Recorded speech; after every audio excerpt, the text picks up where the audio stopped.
جماعة، جهزوا نفسكم لقصة هزت القاهرة بحالها ولسه بيترعب منها الناس لحد دلوقتي.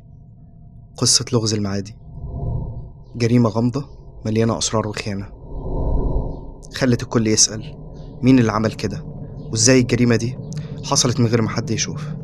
هتعرفوا إزاي شقة فاخرة في حي راقي بقت مسرح لجريمة بشعة، وإيه اللي اكتشفته الشرطة بعد شهور من التحقيق. يلا نبدأ، بس خليكم مركزين عشان اللغز ده هيشدكم. في حي المعادي، واحد من أرقى أحياء القاهرة، كان في عمارة فخمة في الدور السابع. كانت ساكنة فيها واحدة اسمها ليلى، 38 سنة، سيدة أعمال، كانت ناجحة، عندها شركة استيراد وتصدير. ليلى كانت معروفة إنها ست قوية أنيقة، بس حياتها الشخصية كانت غامضة شوية. كانت مطلقة من 10 سنين وعايشة لوحدها في شقة زي القصر، أساس فخم، لوحات غالية، كاميرات مراقبة في المدخل. الناس في العمارة كانوا بيحترموها جدا، بس كانوا بيلاحظوا إن كلامها قليل ودايما بتستقبل زوار غريبة بالليل. بس في يوم سبت من شهر أغسطس، البواب بتاع العمارة عم عبد الرحمن لاحظ إن ليلى ما بقتش تبان من يومين. عادة كانت بتطلب منه يجيب لها طلبات، بس المرة دي مفيش أي حركة. اتصل بيها، تليفونها مقفول. قلق فراح يخبط على باب شقتها بس محدش رد. الغريب إن كان في ريحة غريبة زي ريحة عفن كانت طالعة من تحت الباب. البواب بلغ الشرطة، ولما فتحوا الباب كل اتفاجئ. ليلى كانت ميتة على أرضية الصالة، جثتها في حالة بشعة وعليها أثار طعنات في صدرها ورقبتها. الشرطة بدأت في التحقيق على طول. المكان زي مسرح، الشقة ما فيهاش أي أثر لسرقة، الفلوس والذهب في الخزنة زي ما هما. بس في حاجة غريبة، كوبايتين قهوة على الترابيزة، واحدة فيها أحمر مطرح الروج والتانية نظيفة، يعني ليلى كانت مع حد قبل ما تموت. الكاميرات في مدخل العمارة كانت بايظة وقتها، وده خلى الشكوك تزيد. الطب الشرعي قال إن ليلى ماتت من 48 ساعة، وإن القاتل استخدم سكينة حادة جدا وكان عارف بيضرب فين، يعني مش حد عشوائي. الشرطة سألت الجيران بس محدش شاف أو سمع حاجة غريبة. البواب قال إن ليلى كانت بتستقبل راجل غريب كل كام يوم، بس ما يعرفش مين هو. بدأوا يدوروا في حياة ليلى. كان عندها شراكة مع رجل أعمال اسمه سامح، 45 سنة، كانوا بيتشاكلوا كتير بسبب الفلوس. كمان طليقها طارق كان لسه بيحاول يرجع لها، كان بيترجاها ترجع له. في شخص تالت، سكرتيرتها الخاصة ريهام، 29 سنة، اللي كانت عارفة كل أسرار ليلى. التلاتة دول بقوا المشتبه فيهم الرئيسيين. الشرطة بدأت تحقق مع المشتبه فيهم.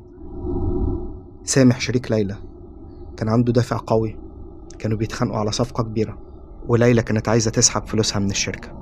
لما سألوه قالوا إنه كان في الساحل يوم الحادثة، بس الشرطة اكتشفت إن عربيته كانت متصورة في كاميرا مراقبة قريبة من المعادي نفس اليوم. سامح نفى وقال إن حد ممكن يكون استعار عربيته. طارق طليق ليلى كان عنده ماضي عنيف، كان بيضربها أيام جوازهم، كان لسه بيحبها بطريقة مريضة. الشرطة لقوا رسائل تهديد بعتها ليلى قبل أسبوع من وفاتها، بيقول فيها لو مش هترجعي لي محدش هياخدك.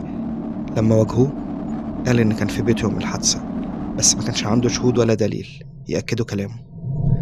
ريهام السكرتيرة كانت أقرب حد ليلى، كانت عارفة كل حاجة عن شغلها وحياتها، وكانت بتتصرف زي لو هي صاحبة الشركة أحيانا. الجيران قالوا إنها كانت بتزور ليلى كتير بالليل، ومرة سمعوا صوت خناقة بينهم. لما الشرطة سألتها، ريهام كانت متوترة وقالت إنها كانت في أجازة يوم الحادثة. بس الغريب إن الشرطة لقت في شنطتها فاتورة مطعم في المعادي بنفس اليوم. اللغز بقى معقد أكتر لما الشرطة اكتشفت إن ليلى كانت بتسجل مكالماتها. لقوا تسجيل فيه صوت راجل بيهددها، بس الصوت كان مش واضح. كمان لقوا ورقة في مكتبها مكتوب عليها أنا عارفة سرك وهقول لك كل. بعد شهور من التحقيق، الشرطة بدأت تربط الخيوط ببعض. اكتشفوا إن ريهام كانت بتسرق فلوس من شركة ليلى، وإن ليلى هددتها إنها تبلغ الشرطة. في نفس الوقت سامح كان بيخطط يسيطر على الشركة لو ليلى سحبت فلوسها. طارق كان عنده دافع عاطفي بس ما كانش عنده دليل مادي يربطه بالجريمة. الشرطة قررت تعمل فخ، نشروا خبر كده إن في شاهد شاف القاتل. ريهام انهارت، راحت لاسم الشرطة بنفسها، قالت إنها كانت في شقة ليلى يوم الحادثة عشان يتكلموا عن الشغل، بس إن ليلى اتخانقت معاها وحاولت تطردها.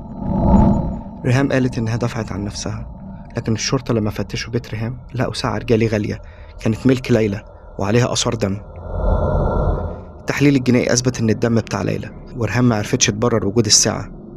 في النهاية اعترفت إنها قتلت ليلى في لحظة غضب، وإنها حاولت تمسح كل الأدلة بس ما قدرتش تخبي كل حاجة. حاولت ترمي الشبهة على سامح وطارق بس الأدلة كانت ضدها. ريهام اتمسكت وتحولت للمحاكمة، اتحكم عليها بالسجن المؤبد. القضية كانت صدمة لكل سكان المعادي. الناس كانت مصدومة إن ريهام البنت الهادية الشاطرة تخطط لجريمة زي دي. شقة ليلى بقت مهجورة والعمارة خسرت قيمتها. بعض الجيران قالوا إن هما سمعوا أصوات خطوات في الشقة بالليل بعد الجريمة، بس ده كان مجرد كلام. أقرب الناس لليلى زي أختها قالت إنها كانت دايما بتحذر من الناس اللي بتثق فيهم قوي. اللغز اتحل، بس سؤال لسه متعلق: هل ريهام كانت لوحدها ولا كان في حد تاني بيخطط معاها؟ بعدها بكام سنة ظهرت إشاعة إن ريهام كتبت مذكراتها في السجن بتحكي فيها عن سر كبير لسه محدش عرفه، بس المذكرات دي اختفت ومحدش عرف الحقيقة. قصة ليلى بتعلمنا إن الثقة المطلقة ممكن تبقى خطر. ريهام كانت أقرب حد لليلى، بس طمعها وخوفها من الفضيحة خلوها تقتل. تفتكروا كام ريهام تانية مستخبية في حياتنا؟ لو اكتشفتوا إن حد قريب منكم بيخبي سر هتعملوا إيه؟ قولولنا رأيكم في التعليقات. ولو عجبتكم القصة متنسوش تعملوا لايك وتشتركوا في القناة عشان قصص جريمة وغموض تاني زي دي. خليكم حذرين، مش كل اللي بيضحك في وشنا يبقى أمين. سلام.